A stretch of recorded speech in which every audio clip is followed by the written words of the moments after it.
नमस्कार, मैं हूं श्रद्धा। आप देख रहे न्यूज 18 मध्य प्रदेश छत्तीसगढ़। बड़ी खबरें तमाम आपको मैं बताऊंगी ब्रेकिंग स्टूडियो से, और मेरे साथ न्यूज रूम से जुड़ेंगे मेरे सहयोगी पुनीत मिश्रा, जो आपको तमाम खबरें विस्तार से बताएंगे। सबसे पहले रुख बड़ी खबर का। बीजेपी की नई टीम का ऐलान।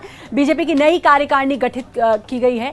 12 राष्ट्रीय उपाध्यक्ष बनाए गए हैं, 8 राष्ट्रीय महामंत्री बनाए गए हैं। रमन सिंह राष्ट्रीय उपाध्यक्ष बने, कैलाश विजयवर्गीय राष्ट्रीय महामंत्री बने, सुधीर गुप्ता बने हैं सह कोषाध्यक्ष, ओम प्रकाश धुर्वे ने राष्ट्रीय महामंत्री, सौदान सिंह सह संगठन मंत्री बने हैं। तो नई कार्यकारिणी बनी है बीजेपी की, और इसमें 12 राष्ट्रीय उपाध्यक्ष बनाए गए हैं, 8 राष्ट्रीय महामंत्री बनाए गए हैं।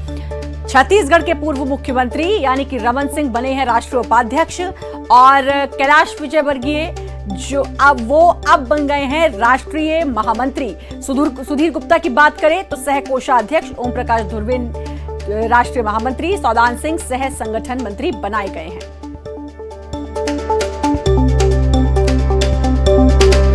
नई कार्यकारिणी गठित की गई है जिसमें 12 उपाध्यक्ष बनाए गए हैं, जबकि 8 राष्ट्रीय महामंत्री बनाए गए हैं, जिसमें से रमन सिंह राष्ट्रीय उपाध्यक्ष बनाए गए हैं। कैलाश विजयवर्गीय की बात करें तो उनको राष्ट्रीय महामंत्री अब बना दिया गया है।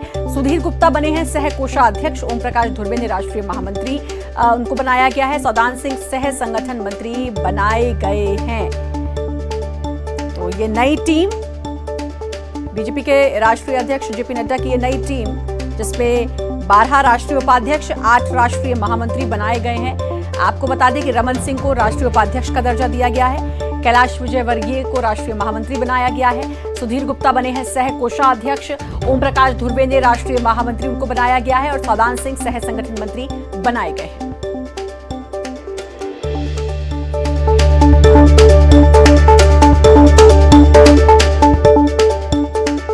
तो बीजेपी की नई टीम, आपको बता दें इस नई टीम के अंतर्गत 12 राष्ट्रीय उपाध्यक्ष, 8 राष्ट्रीय महामंत्री, और रमन सिंह को राष्ट्रीय उपाध्यक्ष बनाया गया है। कैलाश विजयवर्गीय उनको राष्ट्रीय महामंत्री अब बना दिया गया है। सुधीर गुप्ता बने हैं सह कोषाध्यक्ष, ओम प्रकाश धुर्वे ने राष्ट्रीय महामंत्री उनको बनाया गया है। सौदान सिंह को सह संगठन मंत्री का दर्जा दिया गया है। तो नई टीम अब बीजेपी की बनी है। आपको बता दें कि राष्ट्रीय अध्यक्ष जेपी नड्डा की नई टीम, सरोज पांडे को कोई जगह नहीं मिली, रमन सिंह टीम में बने रहेंगे। रमन सिंह को उपाध्यक्ष बना दिया गया है। सरोज पांडे को कोई जगह नहीं मिली, पूर्व सीएम टीम में बने हुए हैं, राष्ट्रीय उपाध्यक्ष वो बने रहेंगे। सरोज पांडे राष्ट्रीय महासचिव थी पहले, राज्यसभा सांसद हैं सरोज पांडे, और आपको बता दें कि पहले सरोज पांडे थी महासचिव, राष्ट्रीय महासचिव, लेकिन अब इस टीम में उनको जगह नहीं मिली है। लेकिन रमन सिंह उपाध्यक्ष बने रहेंगे, और सरोज पांडे को इस टीम में जगह नहीं मिली है। तो नई टीम का ऐलान कर दिया गया है।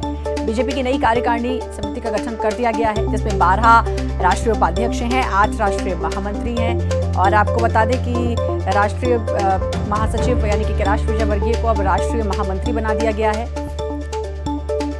और न्यूज 18 मध्य प्रदेश के एडिटर प्रवीण दुबे हमारे साथ जुड़ चुके हैं। प्रवीण जी, नई टीम बनी है बीजेपी की, कैलाश विजयवर्गीय को राष्ट्रीय महामंत्री।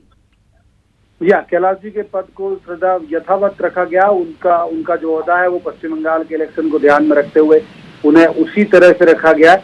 हम अगर इसे एमपी और छत्तीसगढ़ के संदर्भ में परिभाषित करें तो आप अभी रमन सिंह का जिक्र कर ही रही थी। मध्य प्रदेश के संदर्भ में यह है कि कैलाश विजयवर्गीय के अलावा जो कद में बढ़ा हुआ देख रहा हूँ वो लाल सिंह आर्य का देख रहा हूँ, मैं ओम प्रकाश धुर्वे का देख रहा हूँ कि ओम प्रकाश धुर्वे को राष्ट्रीय मंत्री बनाया गया। वो फग्गन सिंह कुलस्ते का उनका टकराव की बात अक्सर सुनने सामने आती है, हालांकि ये स्वीकार नहीं करते, लेकिन दोनों के बीच खींचतान चलती है। तो जब कुलस्ते इनकी मोदी जी की कैबिनेट में है तो जाहिर सी बात है उन्हें भी संतुष्ट करना जरूरी था। लाल सिंह आर्य का जो इतनी महत्वपूर्ण जिम्मेदारी दी, मुझे लग रहा है कि ये उपचुनाव के कारण होगा, क्योंकि गोहद से वो बिल्कुल अब उनकी जगह नया व्यक्ति जो कि कांग्रेस से शामिल होकर आ गए, वो चुनाव लड़ रहे थे। बीजेपी में नए शामिल हुए तो जाहिर सी बात है कि वो असंतुष्ट रहे होंगे या वो दुखी रहे होंगे, तो उन्हें ठीक तरह से नवाज दिया गया। एक और जो काबिले गौर बात है वो ये है कि कोई भी प्रवक्ता पैनलिस्ट नहीं है बीजेपी की जो नेशनल जो स्पोक्स पर्सन है उसमें एमपी से कोई भी व्यक्ति नहीं है। तो ये भी एक उस तरह की सोचने वाली बात है कि एमपी बीजेपी का कोई भी प्रवक्ता इस लायक नहीं था कि उसे नेशनल पैनल में लिया जा सके, जबकि कांग्रेस में है अभय दुबे भी है, जीतू पटवारी भी है, मुकेश नायक भी है। तो आपका कहना है कि प्रवक्ता कोई भी इसमें इस पूरी लिस्ट में प्रवक्ता नहीं है। मध्य प्रदेश में चुनाव है, हालांकि कैलाश विजयवर्गीय को राष्ट्रीय महामंत्री बनाया गया है, लेकिन वो बंगाल को देखते हुए बनाया गया है। लाल सिंह आर्य का भी आपने नाम लिया, इस लिहाज से भी काफी कुछ चीजों को सोचा गया होगा, क्योंकि उपचुनाव है और अहम काफी माने जा रहे हैं इस बार उपचुनाव। जी हाँ, बिल्कुल। लाल सिंह आर्य को इसी वजह से ही किया गया होगा कि भाई उन्हें ठीक जगह एकोमोडेट करते।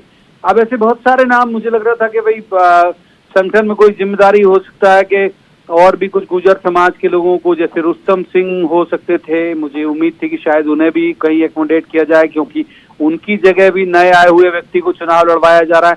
तो ये उम्मीद थी कि शायद इस टीम में एकोमोडेट उन्हें किया जाए, लेकिन वो नहीं किया गया। एमपी से बहुत गिने चुने 4-5 नाम है, लेकिन लाल सिंह आर्य मुझे लग रहा है कि इसी वजह से, और बड़ी जिम्मेदारी है लाल सिंह आर्य के लिए, बड़ा पद है जो अनुसूचित जाति मोर्चा का राष्ट्रीय अध्यक्ष, एक बड़ा पद कहलाता है। हालांकि जो सह कोषाध्यक्ष हैं वो जरूर सुधीर गुप्ता जो सांसद हैं उन्हें बनाया गया है। जी, बहुत बहुत शुक्रिया आपका प्रवीण जी हमारे साथ जुड़ने के लिए। तो एक नई टीम और बनी है बीजेपी की। मध्य प्रदेश की हम बात करें तो वहाँ से कैलाश विजयवर्गीय को राष्ट्रीय महामंत्री बनाया गया है, लाल सिंह आर्य को इस टीम में जगह दी गई है। और अब छत्तीसगढ़ की बात करें तो रमन सिंह यथावत लिस्ट में है, लेकिन सरोज पांडे का लिस्ट में अब नाम नहीं है। सुधीर गुप्ता की बात करें तो सह कोषाध्यक्ष सुधीर गुप्ता को बनाया गया है। और आपको बता दें कि इसमें 12 राष्ट्रीय उपाध्यक्ष हैं इस टीम में, 8 राष्ट्रीय महामंत्री हैं। तो ये नई टीम बीजेपी, और लाल सिंह आर्य को भी जगह मिली है इस टीम में। मध्य प्रदेश की बात करें तो ये ऐसा नाम जो काफी अहमियत रखता है। तो लाल सिंह आर्य को भी इस टीम में जगह मिली है। तो ये नई टीम आपको बता रहे हैं, बीजेपी की नई टीम, नई कार्यकारिणी की समिति का गठन हुआ है। और सरोज पांडे नहीं है, पूर्व सीएम यथावत बने हुए हैं।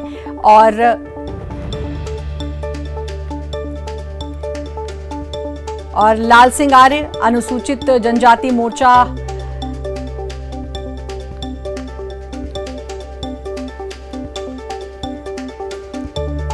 बीजेपी के पूर्व मंत्री लाल सिंह आर्य को इसमें जगह मिली है। इसके अलावा कैलाश विजयवर्गीय को यथावत रखा गया है, पहले भी वो उस टीम का सदस्य थे और अब भी उनको टीम में रखा गया है। लेकिन लाल सिंह आर्य पूर्व मंत्री हैं और अब मध्य प्रदेश में उपचुनाव भी हैं, इस लिहाज से भी ये सारी चीजें भी जाहिर है सोची गई होंगी। और कैलाश विजयवर्गीय की अगर हम बात करें तो वो बंगाल को पूरा देख रहे हैं, बंगाल में चुनाव है, वहां के प्रभारी हैं, तो उनको यथावत जगह रखी हुई है। छत्तीसगढ़ में अगर हम बात करें तो रमन सिंह को यथावत इस टीम में जगह मिली हुई है। सरोज पांडे को कोई जगह नहीं मिली है।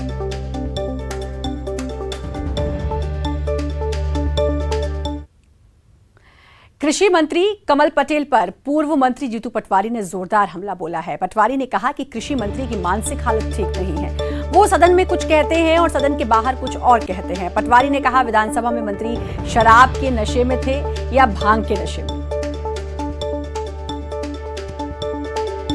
जब आपने सदन में ये कहा कि हमने 26-27 लाख के लगभग किसानों का कर्जा माफ हुआ, वो क्या था?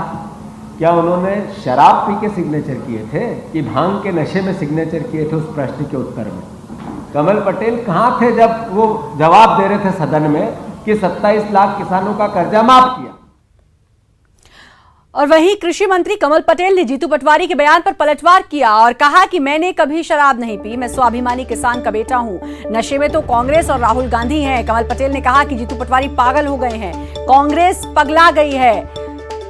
तो बयान और आरोप, बयान के बाद फिर एक और बयान। पहले जीतू पटवारी ने कहा कि नशे में रहते हैं, नशे में थे, और अब उस पर पलटवार किया है कृषि मंत्री ने। और उनका कहना है कि कांग्रेस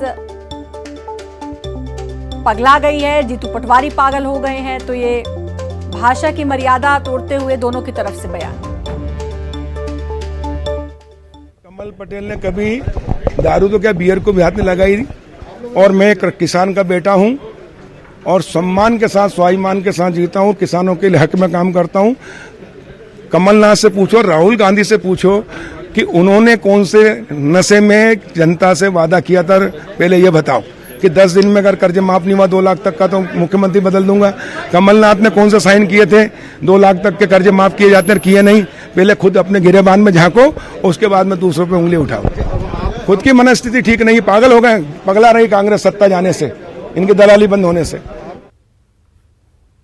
कांग्रेस की दूसरी सूची जल्द जारी होगी। पीसीसी चीफ कमलनाथ ने कहा कि उपचुनाव से पहले बाकी बची सीटों पर उम्मीदवारों के नाम की घोषणा हो जाएगी। उपचुनाव की तारीख का ऐलान नहीं होने पर उन्होंने बीजेपी पर हमला बोला और कहा कि बीजेपी चुनाव से भागना चाहती है, इसलिए तारीखों का ऐलान नहीं हुआ। मध्य प्रदेश के पूर्व मुख्यमंत्री और कांग्रेस के अध्यक्ष कमलनाथ मेरे साथ। सर, 2 दिन दिल्ली में रहे, क्या उम्मीदवारों के नाम फाइनल हुए? उम्मीदवारों के नाम पर चर्चा हुई है और मैं सोचता हूं कि आज कल में कुछ उम्मीदवारों के नाम की घोषणा होगी। 13 सीटें हैं सर, बहुत ज्यादा काम नहीं करना, इसमें काफी हद तक तो काम होमवर्क आप करके आए हैं। काम हो चुका है, पर फिर भी जाति समीकरण देखना है, कार्यकर्ता क्या कहते हैं, पब्लिक क्या कहती है, इन सभी चीज़ों को सामने रखते हुए फैसला होता है। सर, बीजेपी ने अभी तक नहीं किए हैं, आप 15 सीटें घोषित कर चुके, तो आत्मविश्वास तो आपका पहले ही है, एक कदम आगे बढ़े हुए हैं। तो बीजेपी को बड़ी चिंता है, इसलिए